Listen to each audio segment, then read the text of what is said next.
Get out! You don't look like someone who belongs in first class, and I'm not about to let you scam your way on board. So either leave now, or I'll have you removed in front of everyone." That was the exact sentence, sharp and loud. That rang through Gate C-12 at Seattle-Tacoma International Airport as dozens of heads turned toward the commotion. The words came not from an angry passenger or a stranger off the street, but from Diane Kessler, the lead flight attendant of Horizon Air Flight 392. Her voice cut through the quiet murmur of the boarding area like a blade, and every syllable hit with the cold precision of someone who believed they had the authority to humiliate. But what Diane didn't know, what no one at that gate realized in that moment, was that the woman she was insulting was Nia Jackson, the CEO of Horizon Air and owner of 40% of the company's shares. In just 12 minutes, Diane would lose her job, the crew would be grounded, and the future of the airline would begin to change, all because of this one reckless moment of judgment. Before we dive into the story, I want to know, where are you watching from? Drop your city or state in the comments. And if you believe no one should ever be treated this way based on how they look, subscribe to the channel and give this video a like. It helps more than you know. And stories like this need to be heard. Now let's board Flight 392 together, where appearances were judged, voices were raised, and justice arrived seat by seat. It was exactly 6 p.m. when Nia stepped quietly into the priority boarding lane for first class, wearing a simple navy blue t-shirt, non-branded jeans, and white sneakers. Nothing flashy, nothing corporate. Her only accessory was a small leather bag slung over her shoulder and the calm confidence of someone who had built an $8 billion aviation portfolio from the ground up. But today, she wasn't here as an executive. She was here undercover, following weeks of anonymous complaints filed by passengers of color who said they were routinely dismissed, disrespected, or doubted on Horizon flights. The reports had shaken Nia. Too much of it mirrored what she herself had experienced earlier in her life. And so, without cameras, assistants, or corporate entourage, she decided to see for herself. She'd boarded dozens of planes before, had been greeted with smiles and champagne in first-class lounges all over the world. But now, as she held out her perfectly valid boarding pass to Diane, she saw something familiar flicker in the woman's eyes, a look she knew all too well, disbelief that someone who looked like her could possibly be sitting in seat 1A. Diane didn't even glance at the ticket. "Ma'am, this lane is for first class," she said flatly, as if Nia had made a mistake. Nia nodded, calmly. "I'm aware." She held out the pass again, this time. Diane took it with 2 fingers, as if it were dirty. She stared at it for a second before scoffing. "This has to be fake." Before Nia could speak, Diane turned her head and said loudly, "Mark, can you verify this? I think we've got a situation." Her voice was purposefully loud, drawing attention from others nearby. Mark Brennan, another flight attendant standing just beyond the gate door, walked over, already smirking. He leaned into his handheld intercom system and called out, "Gate control. We have a questionable boarding pass here. Can you cross-check it?" The word questionable hung in the air like a cloud of smoke. Passengers waiting nearby began to turn their heads, whispering. That's when Liam Park, a Korean-American travel vlogger seated near the front of the boarding area, quietly pulled out his phone and hit record. His friend Emma Collins, a freelance writer traveling beside him, whispered, "Are you seeing this?" Liam nodded grimly. "She hasn't done anything wrong." Back at the gate, Nia's eyes narrowed, her voice steady. "That boarding pass is mine. I'd like it returned." Diane didn't respond. Instead, Chloe Lynn, a younger flight attendant who had just joined the group, stepped forward, grabbed the pass from Diane's hand, and said with an amused look, There's no way someone dressed like this paid for first class. You probably found this in the trash. With that, she tucked the ticket into her uniform pocket and turned away. The insult wasn't shouted, but it didn't have to be. Its cruelty was deliberate, razor sharp. Javier Morales, the gate agent stationed at C-12, looked on with visible discomfort. He had greeted Nia minutes earlier and had checked her documents himself. He knew everything was valid.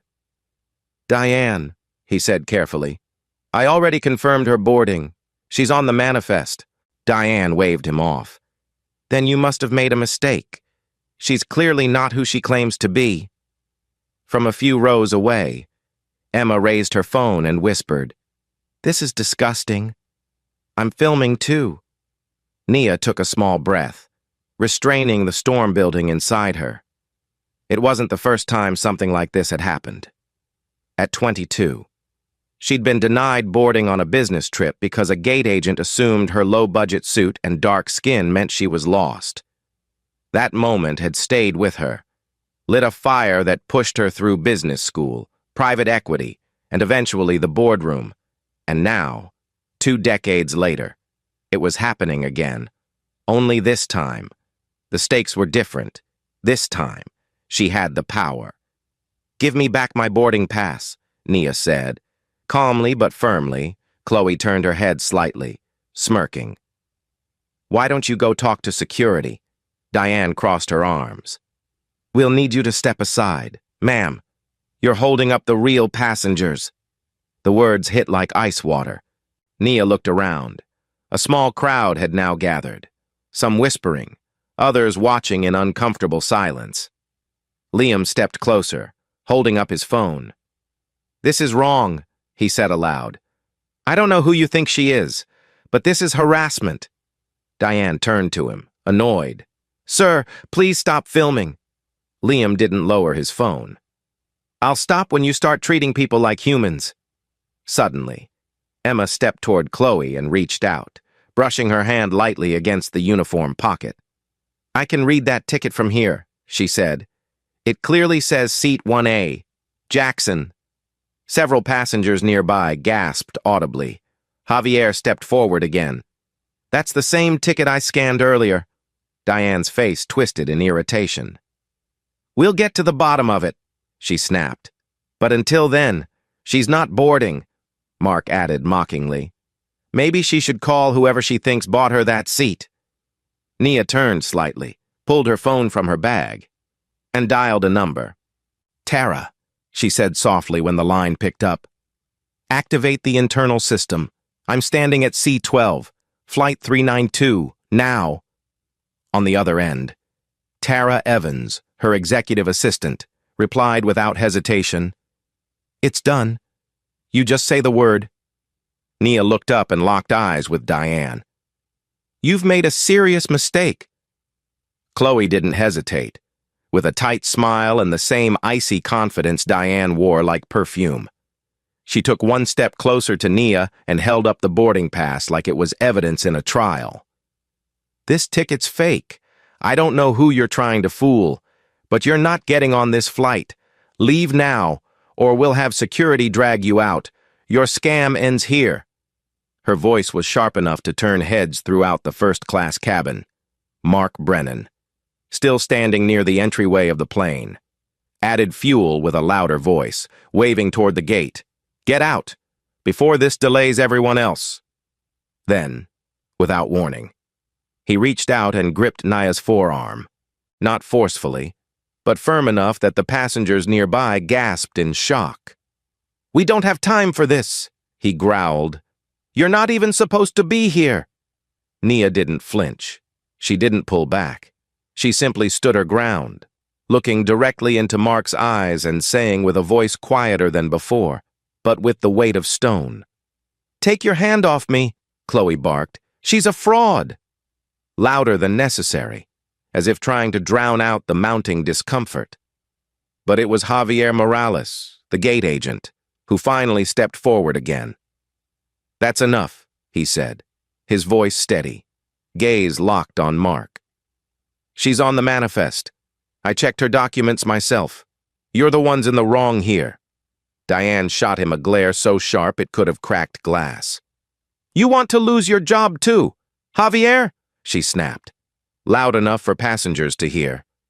Then keep defending liars. Just a few feet away, Emma Collins was still filming, her hands now trembling with anger.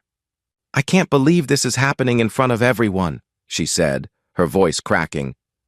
You're humiliating her. Liam, still holding his own phone, turned to the surrounding passengers. You all see what this is, right? This isn't about protocol. This is about how she looks. Someone near the back muttered in agreement. Diane turned toward the two of them, trying to seize back control. You're not allowed to film airline personnel. That's a violation of FAA policy. But Javier quickly cut in. That's not true. Not if it's for accountability. And that's when something shifted. Passengers started murmuring louder. Phones began to lift. People had seen enough. And then, loud enough to echo in the cabin, a woman in row 2A said, She didn't do anything. Let her sit down. The tension, once a quiet storm, now churned in the open. But Naya had no intention of backing down, not anymore. She glanced at her phone again. On the other end of the line, Tara Evans, her executive assistant, had been quietly logging every second of the incident into Horizon Air's internal oversight system. Tara, Nia said softly, I want the bias incident protocol activated. This is going to escalate. Tara responded instantly. Already in motion. Timestamp's been logged. Witness accounts coming in. Just say the word when you're ready to go public. Nia didn't speak. She didn't need to. Not yet. Diane, however, was only getting bolder. I've seen people like her try this before, she hissed to Mark, not bothering to lower her voice. They print fake tickets, act entitled, think someone like them can just waltz into first class. Not on my plane. The word them landed like a slap. Nia heard it. So did Liam. So did Emma. So did everyone within earshot. Javier turned sharply.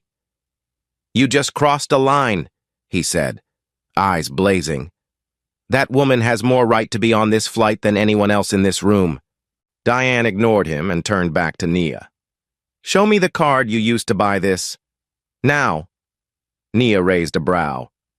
You mean the corporate card with my name on it? She asked, her tone bone dry. I'll be happy to, but I'd recommend you check your facts before this situation gets worse. Mark stepped in again, his voice hard. Ma'am, if you don't cooperate, we will call security. Javier stepped between them. You'll do no such thing. I'm the gate agent of record, and I'm reporting you from behind. Emma's voice rang out. You want proof? I've got video from the last 5 minutes. I'll send it to Horizon Air myself. You think they'll side with you after this? Diane glared at her. You're not involved. Emma shook her head. I am now. You made it public the second you tried to throw her out in front of everyone. Passengers began speaking up. A man in 1B leaned forward and said, She hasn't raised her voice. She hasn't cursed. She showed you a valid ticket. And you're treating her like a criminal? Another added. This is outrageous. For a brief moment, Diane hesitated, but then she snapped back into performance mode. This is my plane, she declared, and I make the calls in this cabin, and right now I'm calling for her removal. Mark moved again, faster this time, but Javier placed himself firmly between them. Touch her again, he said, and I'll have you removed. Nia stared Diane in the face and said, You've just violated Horizon Air's internal anti-bias code, Section 4.6, and I know that, because I helped write it. Diane blinked. Thrown. What? Nia didn't elaborate. She simply turned back to Tara. Escalate it. On the other end of the line, Tara's voice was calm but direct. Incident escalated. Executives flagged, legal notified. Just say the word. Diane still didn't get it, but her smirk was starting to slip. The energy in the cabin had fully shifted. Chloe looked uncomfortable now, and Mark, who had started the incident with so much swagger, was no longer speaking. Javier nodded at Nia and said quietly, "I've got your back. Whatever this is, it's wrong." And then came the medium twist. Javier turned toward the crowd and, with a trembling voice, added, "This isn't the first time Diane's done something like this. We've had complaints, multiple ones, passenger discrimination, ticket mishandling, verbal mistreatment. Every time, it got buried. But I remember, and I've had enough." The silence that followed was absolute. Diane stood frozen, lips slightly parted. Chloe took a step back. Nia nodded slowly, her voice barely above a whisper. "Then let's not bury this one. And now, to you, the viewer. What would you say to Diane if you were standing in that cabin?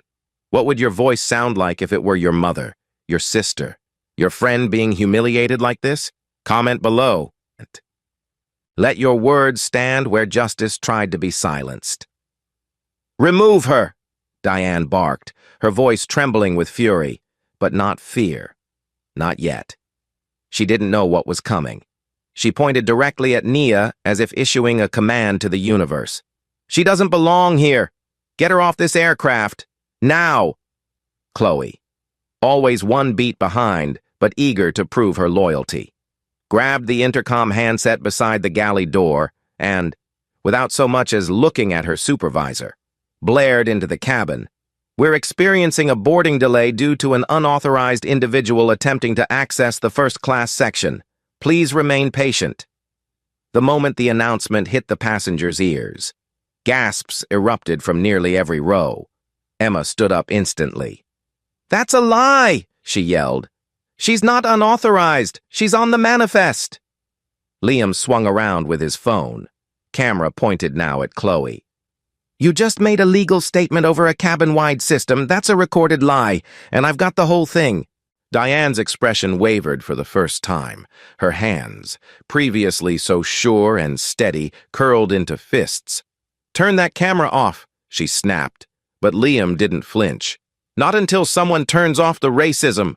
Mark lunged forward again, clearly acting on Diane's order, and placed his hand on Nia's shoulder. "Time's up," he said, teeth clenched. "You're leaving." But before he could pull her, Javier stepped between them once more, this time with steel in his voice. "Touch her again," he said coldly, "and I will deactivate this flight myself." Mark looked stunned. Diane spat.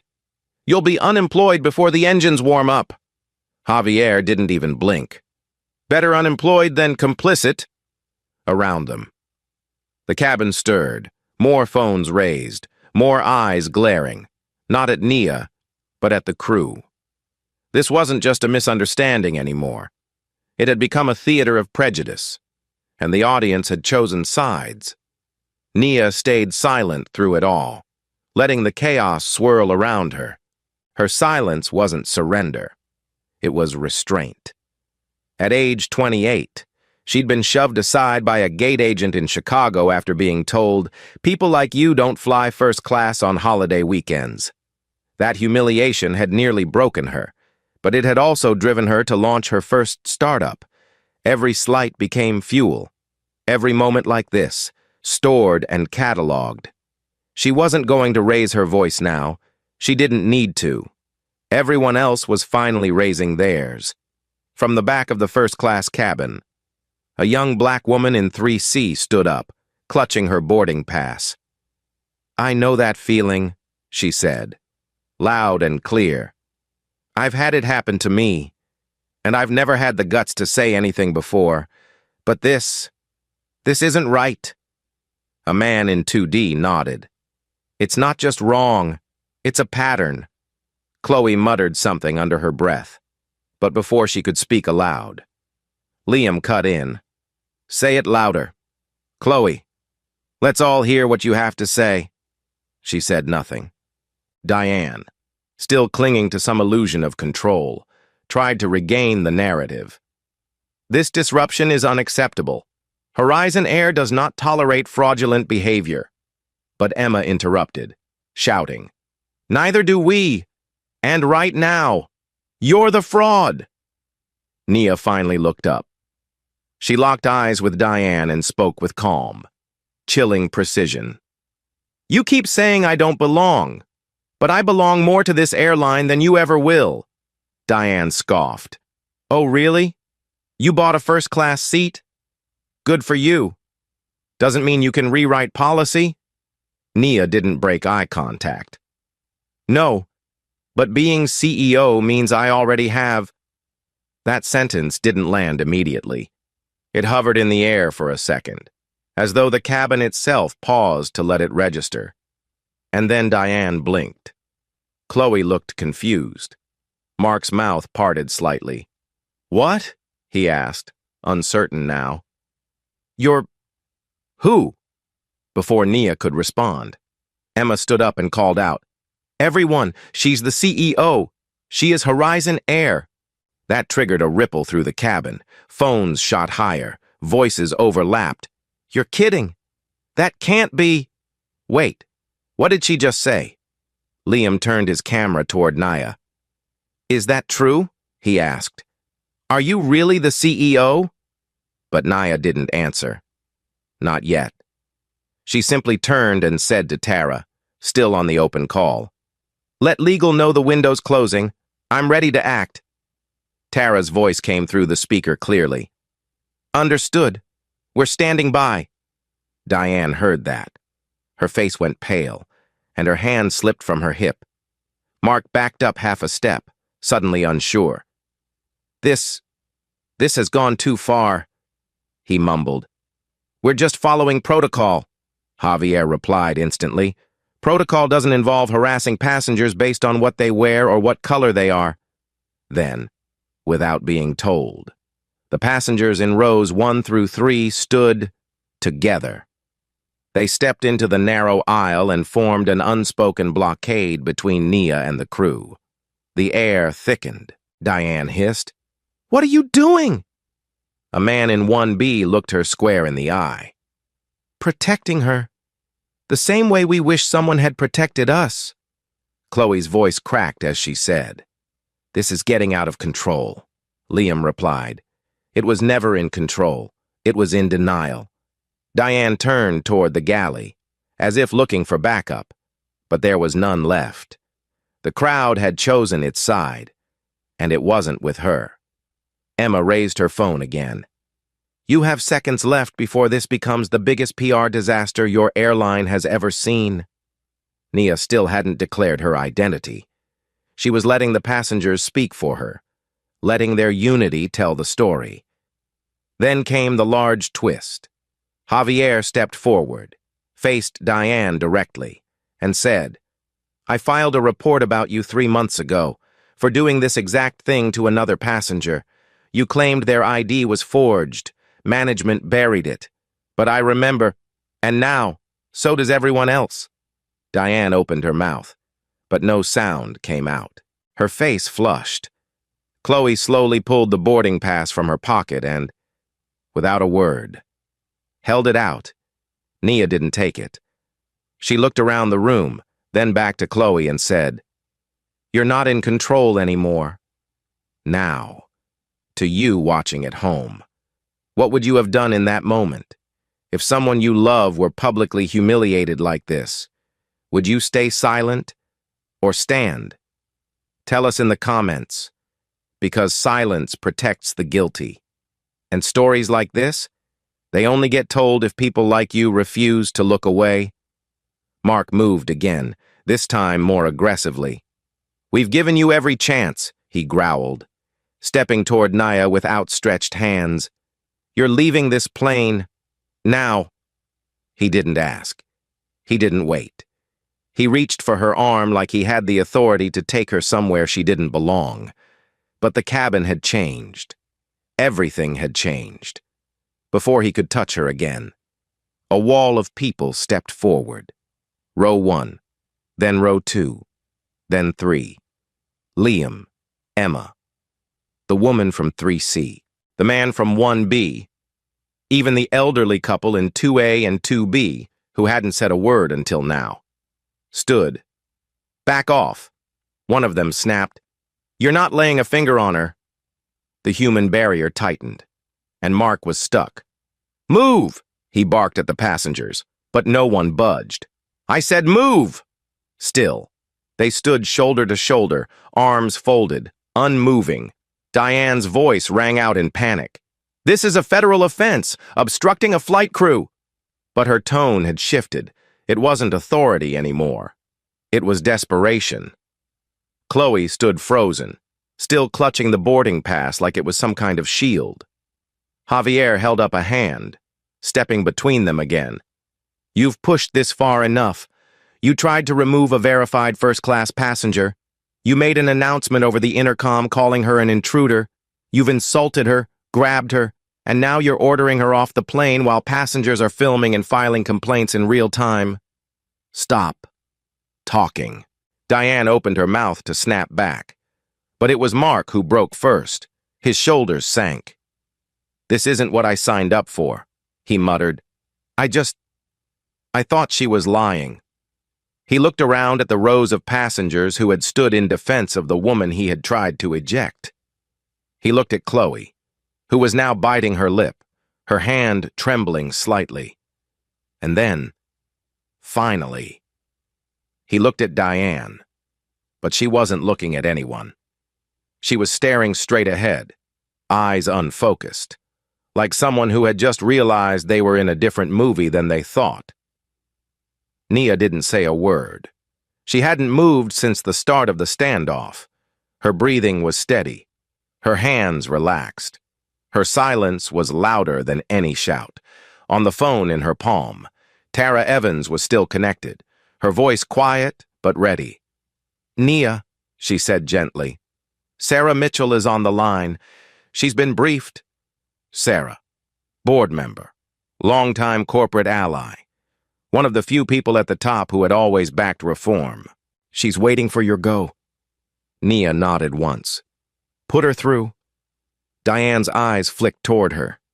Confused. Sarah's voice came through the speaker. Nia, you give the word. And this crew is grounded. Permanently. Diane took a step forward, her voice finally cracking. Who are you talking to? What are you doing? But Nia didn't answer her. She never looked at Diane again. Her eyes stayed on the passengers, the people who had stood up, who had formed a line between her and injustice. Sarah, Nia said clearly, I want to begin immediate termination protocol for Diane Kessler. I want Mark Brennan grounded pending review, Chloe Lynn as well, effective now. There was a pause on the other end. Then Sarah said, Understood. Consider it done. Diane flinched like the words had struck her. Wait, what are you saying? She demanded. You can't. But Nia raised her voice slightly, not loud, but firm enough to stop the entire cabin. I'm saying I'm Nia Jackson, CEO of Horizon Air, and I just removed 3 employees from service for violating the very policies they swore to uphold. You treated a valid passenger like a criminal. You denied my boarding, attempted to publicly humiliate me, and incited chaos inside this aircraft. And now? You're done. A hush fell over the cabin. Someone dropped a pen. Someone else whispered, Oh my God. And then Chloe, who had been standing behind Diane the whole time, let the boarding pass fall to the floor. It landed near Nia's feet. Chloe didn't bend to pick it up. She just stared at it. Then, without a word, she turned and walked slowly toward the galley, eyes shining. Mark didn't move. Diane stood frozen, mouth open slightly, one hand raised mid-air as if she were about to make a final, useless argument. But no words came. Tara's voice came through again. Termination confirmed. System's been logged. Crew suspension effective immediately. Then another voice followed hers. Sarah, calmly adding, Media is preparing a statement. We're backing you fully. Do what needs to be done. Diane finally found her voice. You're ruining everything, she hissed. All of this, for what? Nia turned to her slowly, eyes steady. No. You ruined it. The moment you opened your mouth and decided I didn't belong based on how I looked, you ruined your own career. All I did was finally stop pretending you were someone I had to tolerate. Passengers slowly returned to their seats, whispering, recording, some still stunned, some clapping quietly. Javier approached Nia. "I've worked this gate for 3 years," he said, "and I've never seen anything like that." Nia smiled faintly. "You stood up when it counted. That matters." He lowered his head, touched. "Thank you." Mark shuffled toward the jet bridge, dazed, escorted now by another gate staffer. Chloe remained in the galley, out of sight. Diane, still rigid in the aisle, was now clearly trembling. "You think this ends here?" she spat. "You'll get backlash. You'll get blowback." Nia tilted her head. "Maybe. But you're not flying today. I am." And with that, she stepped over the boarding pass that had once been stolen from her, paused at row 1A, and placed her bag on the seat that had always been hers, the seat they tried to keep from her. And just before sitting down, Nia turned to the cabin and addressed everyone, not loudly, but with the calm of someone reclaiming her space. "For those of you who spoke up, thank you. You didn't know who I was. You didn't need to. You just knew something was wrong. And you acted. That's what changes things." Then she sat, pulled the seatbelt over her lap, and leaned back as if nothing had ever happened. Even though everything had... The silence that followed was not empty. It was weight. It pressed on everyone in the cabin like cabin pressure shifting mid-flight. For several seconds after Nia sat down in seat 1A, no one moved. The passengers, once buzzing with murmurs and cell phone whispers, were now still, staring, not in disbelief, but in dawning recognition. A storm had passed through the aircraft, but it hadn't just blown through. It had rearranged the entire sky. Diane remained standing several rows away, frozen in place, her expression a warped cocktail of disbelief and indignation. Her arms, once crossed in command, now hung limply at her sides. Mark had disappeared down the jet bridge without a word, eyes hollow. Chloe lingered in the galley, out of view, her posture hunched, her energy collapsed inward. It was over, but not done. Because Nia Jackson had not just claimed her seat. She was about to claim the airline's conscience. Nia took out her phone again and tapped once. "Tara," she said quietly. "Patch Sarah back in. Put her on speaker." Within seconds, the soft chime of connection sounded, followed by Sarah Mitchell's calm voice. "I'm on. Go ahead." Nia stood again. Not because she needed to, but because she wanted to face the cabin, to look directly at the people who had stood up when the crew failed to... "Ladies and gentlemen," she said, voice composed yet undeniably resonant. "My name is Nia Jackson. I am the CEO of Horizon Air, and I own 40% of this company. I boarded this flight undercover to investigate recent complaints of mistreatment and bias. What you just witnessed, what you participated in, is exactly why I'm here. Not because I expected it, but because I've lived it before." A gasp swept across the rows. Several passengers leaned forward. Others pulled out phones again, but no one interrupted. "Diane Kessler," Nia continued, "as of this moment, you are terminated from Horizon Air.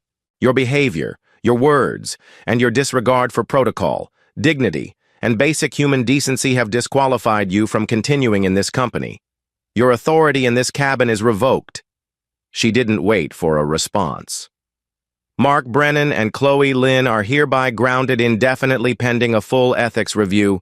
Chloe will also be permanently barred from re-employment at Horizon." That last sentence broke Chloe. From the galley came a small noise, half sob, half breath. Then a whisper, "I didn't mean to. I thought I was doing what I was told." Nia turned slightly in her direction. "You didn't just obey. You volunteered." Javier, standing near the front, blinked rapidly. The weight of what had just happened was beginning to catch up to him. "Does this mean?" he asked softly. Nia gave him a nod. "Yes. You stood for what was right, even when it meant standing alone. I'm recommending your immediate promotion, effective today." A round of light applause came from the passengers, not because of the drama, but because of the relief. Someone had done the right thing, and it finally mattered. Sarah's voice returned through the speaker. "All actions are logged. Press statement pending. Legals preparing language. You have our full support. Nia." Diane still hadn't spoken.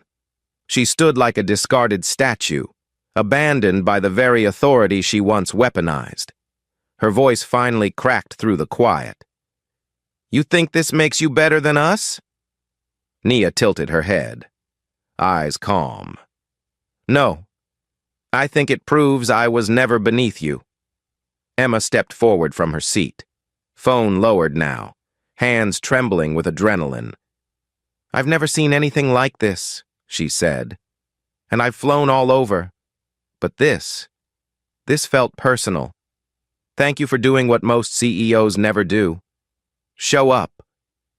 Liam joined her, his voice still tight from the earlier confrontation. "I'll delete the footage if you want," he said. "But if this ever happens again, if someone else needs proof, it's here." Nia nodded. "Keep it.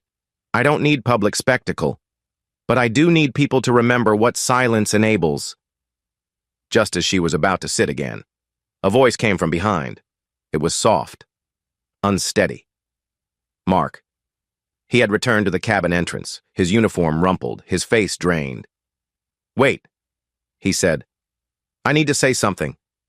Everyone turned. Even Diane turned, startled. "You don't have to," Nia said. "You're no longer under obligation." But Mark shook his head. "I'm not doing it as crew. I'm doing it as a human." He stepped forward slowly, voice cracking, eyes not on Nia, but on the passengers. "This wasn't the first time. Diane, she's been doing this for years. She always justified it as instinct, said she could spot liars, scammers, people trying to sneak into first. But it was always the same pattern, same kind of passengers, same assumptions." He swallowed. "And I let it happen. I laughed along. I looked away. But today, it was too much. And I broke." Diane's voice came sharp and low. "You're a coward." Mark turned to her. "No, I was a coward. Today, I told the truth." That confession hit harder than anything yet. It wasn't just Diane. It wasn't just Chloe. It was systemic, hidden in routines, whispered in galleys, embedded in training manuals no one ever rewrote. Nia exhaled slowly, then lifted her phone again.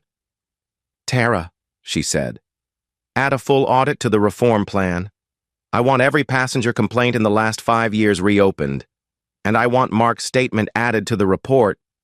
Tara's voice came back, clear and unwavering. "Already writing it. The entire airline's watching, Nia, and for the first time. They're scared for the right reasons." The passengers remained still, silent witnesses to a moment that had turned from humiliation into justice, from suspicion into structural change. Nia looked across the cabin and said, "This wasn't about me. It was never about me. It's about the fact that every time someone is doubted, questioned, or excluded for how they look, we excuse it as a misunderstanding. But today, someone answered back, and that matters." She sat once more. This time, no one looked away. The shift from confrontation to transformation wasn't loud. It was methodical, with the cabin now calm but emotionally charged. Nia stayed seated in 1A, not because she was tired, but because she needed the silence to settle. Her phone remained on, connected directly to Tara Evans and Sarah Mitchell, who were now coordinating the internal processes in real time. "Tara," she said steadily, "initiate Phase 1. I want full suspension notices delivered to all 3 crew members before this aircraft leaves the gate.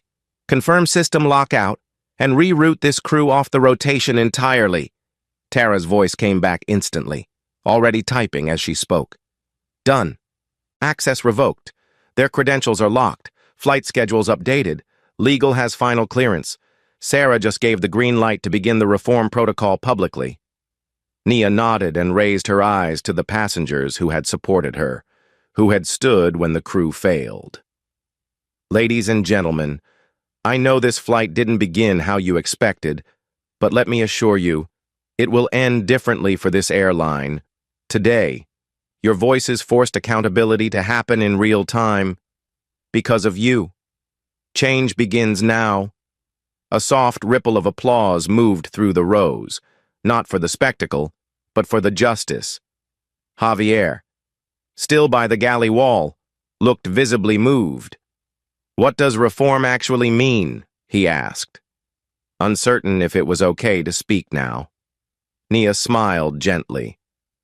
"It means no more buried complaints, no more silent reviews. Every incident of bias in this company will be reopened.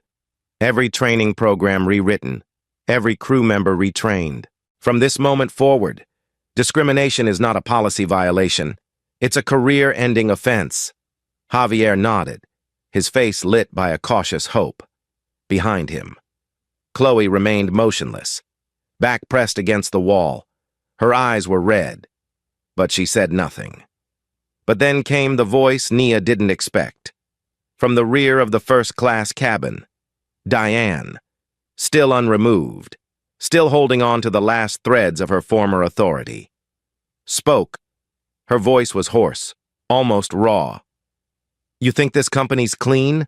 she rasped. "You think it ends with us?" Nia turned toward her slowly. Diane's face was no longer arrogant. It was angry, cornered. "You want the truth?" she said, eyes locked on Nia. "We were told not to make mistakes with certain kinds of passengers. We were told who to watch, not just by policy, by management. I didn't make this culture. I survived in it." For a moment, the cabin was silent. And then, quietly, Nia said, "Say that again." Diane's voice cracked. "Regional leadership gave us unspoken lists, people to profile, dress codes to flag, names to double-check. It was all implied. They never wrote it down, but everyone understood. That was the massive twist. The bias hadn't been rogue. It had been systemic, baked into the unspoken culture of operations, passed down in meetings behind closed doors." Nia's jaw tightened. "Do you have names?" she asked.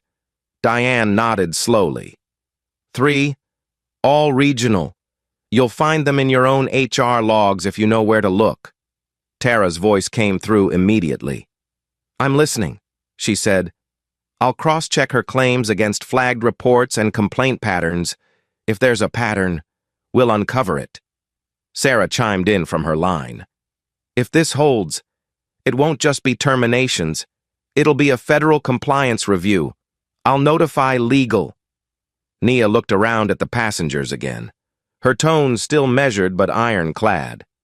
"This is why we don't ignore moments like this. Because when you peel back the surface, you don't just find one person's prejudice, you find a system that protected it." A woman near the front, someone who hadn't spoken yet, raised her hand slightly. "I was profiled on a Horizon flight last year. They said I didn't match my ID." Her voice trembled. "But I never reported it. I figured no one would believe me."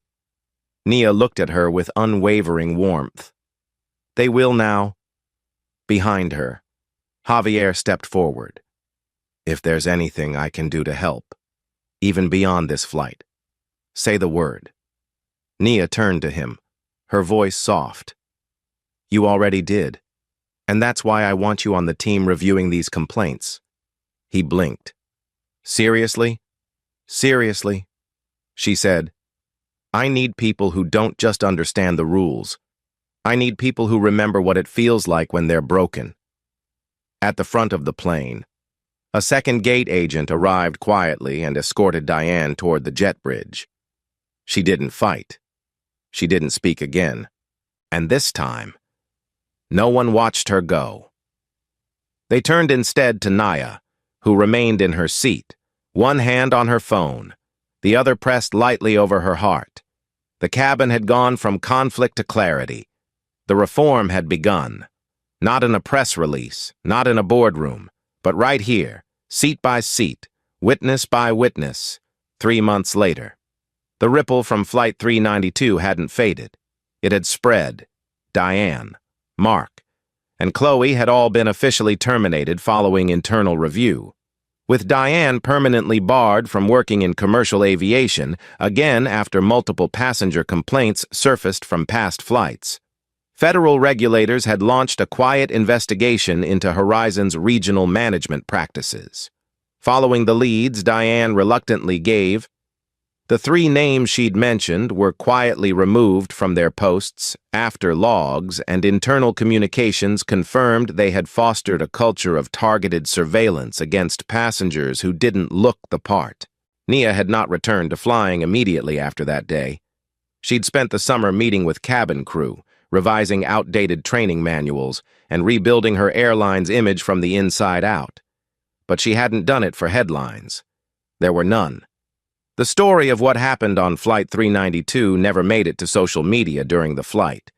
Emma and Liam honored their word, and though the footage remained archived, it was never posted. What happened instead was more powerful: an internal reckoning, a culture reset, and a grassroots shift across Horizon's employee network. A bias reporting hotline was launched. A full-time equity board was installed. And at the center of it all, guiding every new policy with the same calm fire she had shown in Seat 1A, was Nia Jackson. She received over 1,200 letters in the weeks that followed, most of them from strangers who had never flown with Horizon, but who had seen the quiet changes reflected across the industry. A pilot from another airline wrote, I don't know what happened on that plane, but whatever you did, it changed our training overnight. A flight attendant in Texas wrote, because of you, we're no longer afraid to speak up when someone crosses a line. But it was the handwritten letter from a passenger on Flight 392 that sat framed on Nia's office wall. It read, in careful cursive, you didn't raise your voice. You raised the bar. You made dignity feel possible again. That note came from the woman in 3C, the one who had stood up when Mark reached for Nia. Her name was Deborah, and in the letter she described how she had never stood up for herself in the face of bias before that moment. But seeing everyone else stand for Nia gave her the courage she didn't know she still had. Chloe Lynn, surprisingly, had written too. Her letter came with no return address. It was short, just 2 paragraphs. In it, she apologized, not only to Nia, but to the passengers she had disrespected in her career. She wrote, I didn't realize how much I had absorbed until that day. You exposed it in front of everyone. I'll never forget the silence after you said, you volunteered. It haunted me. In a way it needed to. She closed with, thank you for not destroying me. You could have. Instead, you showed me who I was, and that's something I needed more than punishment.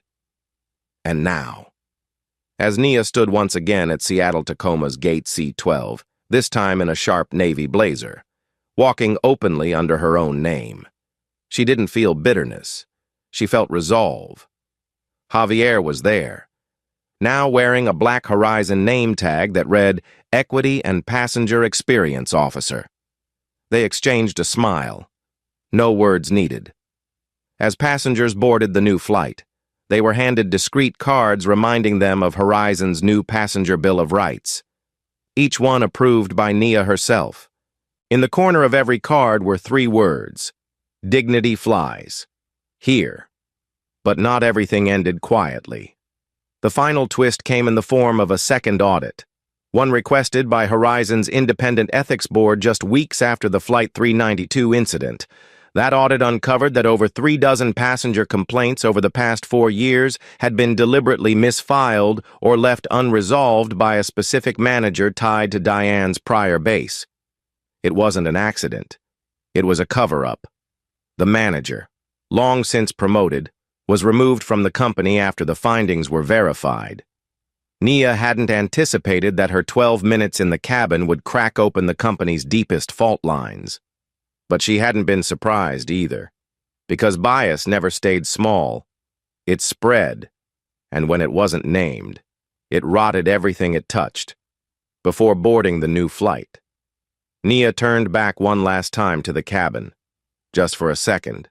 Seat 1A sat empty, waiting, not just for her, but for whoever came next. For the passenger, someone might still doubt, question, underestimate, but not anymore. Not without consequences.